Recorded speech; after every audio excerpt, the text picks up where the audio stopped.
कांग्रेस ने हमारे पवित्र संविधान को सत्ता हासिल करने का एक हथियार बना दिया।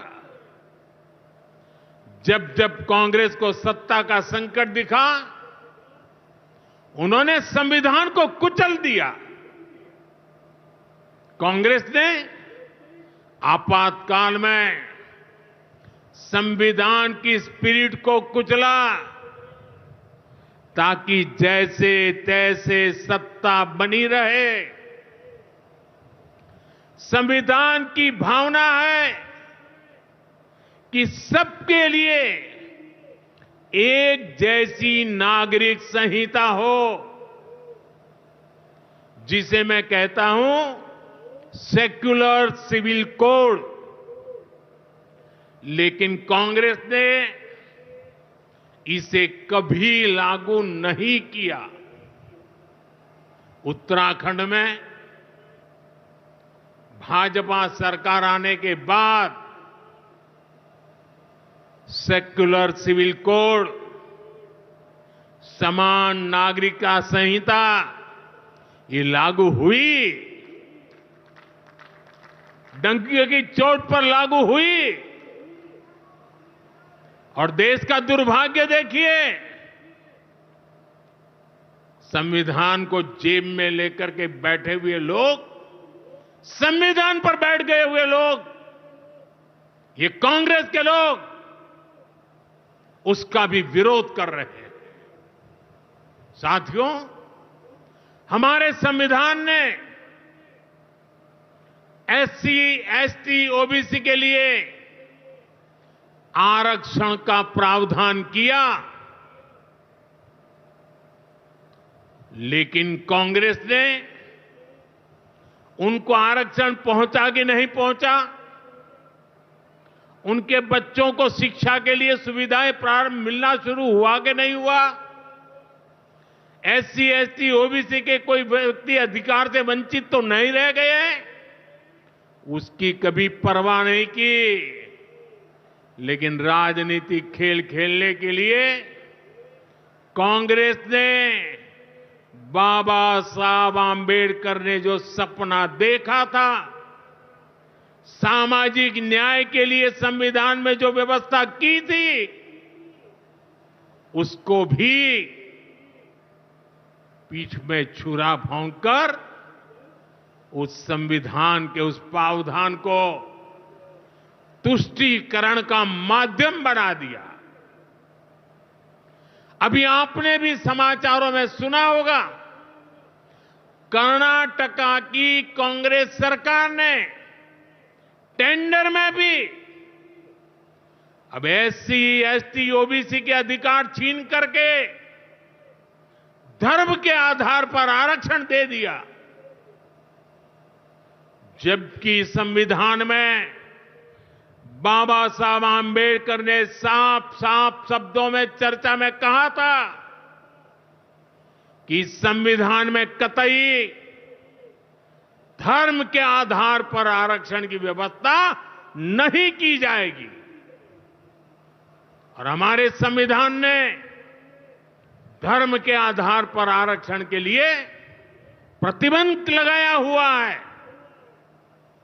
साथियों, कांग्रेस की तुष्टीकरण की इस नीति का बहुत बड़ा नुकसान मुस्लिम समाज को भी हुआ है। कांग्रेस ने सिर्फ कुछ कट्टरपंथियों को ही खुश किया है, बाकी समाज बेहाल रहा, अशिक्षित रहा, गरीब रहा। कांग्रेस की इस कुनीति का सबसे बड़ा प्रमाण वक्फ कानून है। देश आजाद होने के बाद 2013 तक वक्फ का कानून चलता था, लेकिन चुनाव जीतने के लिए, तुष्टीकरण की राजनीति के लिए, वोट बैंक की राजनीति के लिए 2013 के आखिर में, आखिरी सत्र में कांग्रेस ने इतने सालों तक चल रहे वक्फ के कानून में आनन फानन संशोधन कर दिया ताकि चुनाव में वोट पा सके। वोट बैंक को खुश करने के लिए इस कानून को ऐसा बना दिया कि बाबा साहब आंबेडकर के संविधान की ऐसी की तैसी संविधान से ऊपर कर दिया। ये बाबा साहब का सबसे बड़ा अपमान का काम था। साथियों, ये कहते हैं कि उन्होंने मुसलमानों के हित में किया। मैं जरा ऐसे सभियों से पूछना चाहता हूं, वोट बैंक के भूखे इन राजनेताओं से कहना चाहता हूं, अगर सच्चे अर्थ से आपके दिल में मुसलमानों के लिए थोड़ी भी हमदर्दी है तो कांग्रेस पार्टी अपने पार्टी के अध्यक्ष मुसलमान को बनाए। क्यों नहीं बनाते भाई? संसद में टिकट देते हैं 50% मुसलमानों को दो। जीत करके आएंगे तो अपनी बात बताएंगे, लेकिन ये नहीं करना है। कांग्रेस में तो कुछ नहीं देना है। देश के नागरिकों के अधिकारों को छीनना और देना, इनकी नीयत किसी का भी भला करने की कभी नहीं रही, मुसलमानों का भला करने की भी नहीं रही। यही कांग्रेस की अच्छी सच्चाई है। साथियों, वक्फ के नाम पर लाखों हेक्टेयर जमीन पूरे देश में है। इस जमीन, इस प्रॉपर्टी से गरीब का, बेसहारा महिलाओं बच्चों का भला होना चाहिए था। और आज ईमानदारी से उसका उपयोग हुआ होता तो मेरे मुसलमान नौजवानों को साइकिल के पंक्चर बना करके जिंदगी नहीं गुजारनी पड़ती। लेकिन इससे मुट्ठी भर भू माफिया का कोई भला हुआ। पसमानदा मुस्लिम इस समाज को कोई फायदा नहीं हुआ। और ये भूमाफिया किसकी जमीन लूट रहे थे? ये दलित की जमीन लूट रहे थे, पिछड़ों की जमीन लूट रहे थे, आदिवासी की जमीन लूट रहे थे, विधवा महिलाओं की संपत्ति लूट रहे थे। सैकड़ों विधवा मुस्लिम महिलाओं ने भारत सरकार को चिट्ठी लिखी, तब जाके कानून की चर्चा आई है। वक्फ कानून में बदलाव के बाद अब ये गरीबों से जो लूटा जा रहा है वो बंद होने वाला है।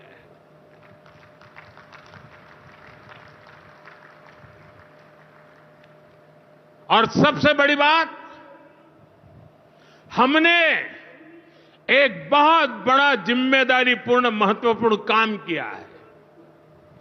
हमने इस वक्फ कानून में एक और प्रावधान किया है। अब नए कानून के तहत, वक्फ के कानून के तहत किसी भी आदिवासी की जमीन को हिंदुस्तान के किसी भी कोने में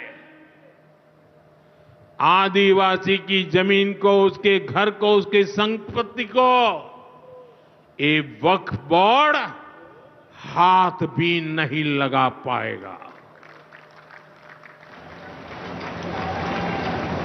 ये आदिवासी के हितों की रक्षा करने का, संविधान की मर्यादाओं का पालन करने का हमने बहुत बड़ा काम किया है।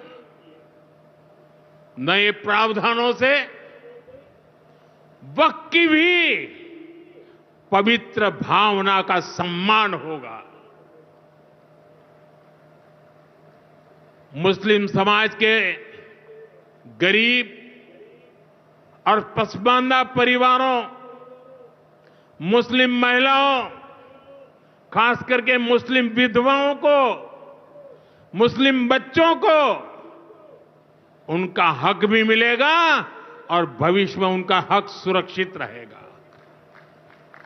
और यही तो बाबा साहब आंबेडकर ने संविधान के स्पिरिट में हमें काम दिया हुआ है।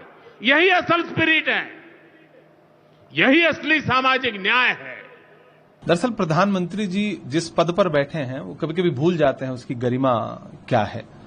वो ऐसी भाषा का इस्तेमाल कर रहे हैं जो बिल्कुल जो सोशल मीडिया का ट्रोल इस्तेमाल करता है, पंचर बनाते हैं। ये कौन सी भाषा है? ये प्रधानमंत्री को शोभा नहीं देती, पहली बात। दूसरी बात, आपने पिछले 10 साल में 11 साल में इस देश के युवाओं को इस स्थिति में ला दिया है कि उनके पास पंचर बनाने के अलावा, और पकौड़ा तलने की सलाह तो प्रधानमंत्री ने खुद दी थी, तो आपने इस देश के युवाओं को रोजगार के लायक तो छोड़ा नहीं है। यही एक रोजगार बचा है, या तो वो पकौड़ा तलें या तो वो पंचर बनाएं। प्रधानमंत्री जी, मुसलमान सिर्फ पंचर नहीं बनाता है। मैं गिनाना शुरू करूंगा तो बहुत सारी चीजें ऐसी हैं कि मैं गिनाऊंगा कि मुसलमानों ने क्या क्या बनाया है, लेकिन ये समय वो समय नहीं है कि मैं ये चीजें गिनाऊं और आप तंज करें। कांग्रेस पर आप आरोप लगा रहे हैं कि कांग्रेस हमदर्दी रखती है। मैं आपसे पूछना चाहता हूं कि आप नफरत करते हैं क्या? आप अपने देश के ही एक नागरिक समूह से नफरत करते हैं क्या? अगर आप नफरत ना कर रहे होते तो आपने मुख्तार अब्बास नकवी को, शहनवाज हुसैन को, एमजे अकबर को, जफर इस्लाम को, सबको डस्टबिन में क्यों डाल दिया है? इसका मतलब आप नफरत करते हैं। आप वक्फ बिल ला करके आज कह रहे हैं कि मुसलमानों का भला करना चाहते हैं, पसमानदा मुसलमानों का। आप बताइए, उस बिल को पेश करने के लिए लोकसभा में आपके पास एक भी मुस्लिम सांसद नहीं। आप मुस्लिम महिलाओं के हुकूक की बात करते हैं। आपका किसी भी लोकसभा हो, राज्यसभा हो, देश का कोई भी विधानसभा हो, एक भी मुस्लिम महिला सदस्य नहीं आपकी। आप जो बिल लेकर के आए हैं और उसके समर्थन में आप जो तथ्य रख रहे हैं वो दोनों झूठे हैं। गृहमंत्री जी ने देश की संसद में खड़े होकर के 123 प्रॉपर्टीज को लेकर के झूठ बोला है। आप पसमानदा मुसलमानों के हुकूक की बात करते हैं। इस देश का बुनकर समाज जो है वो पसमानदा ही तो है। आपने बुनकर उद्योग बर्बाद करके रख दिया। आपने भिवंडी हो, इचलकरंजी हो, मालेगांव हो, बनारस हो, मऊ हो, मुबारकपुर हो, आपने हर जगह बुनकर समाज त्रस्त है। आपने बुनकर समाज की सब्सिडी खत्म कर दी। आपने जीएसटी लगा दिया। आपके संसदीय क्षेत्र बनारस में बुनकर समाज ईंट भट्टे पर काम करने के लिए मजबूर है। ये पसमानदा समाज के साथ आपने व्यवहार किया है। इस देश में पिछले 10 साल में मॉब लिंचिंग के शिकार जितने लोग हैं, मैं गिनाना शुरू करूं तो अखलाक से लेकर के, पहलू से लेकर के और तबरेज अंसारी तक सब पसमानदा समाज के ही तो लोग हैं। आप एक तरफ आपके आनुषांगिक संगठन के लोग जो है उन्हें मारते हैं, उनको प्रताड़ित करते हैं, और आप भाषणों में कहते हैं कि हम पसमानदा समाज का भला करना चाहते हैं। तबरेज अंसारी और अलीमुद्दीन के जो हत्यारे थे, लिंचिंग करने वाले लोग थे, उनको आपके केंद्रीय मंत्री ने माला पहनाई थी जेल से छूटने के बाद। प्रधानमंत्री जी, इस तरह की भाषा का इस्तेमाल मत कीजिए।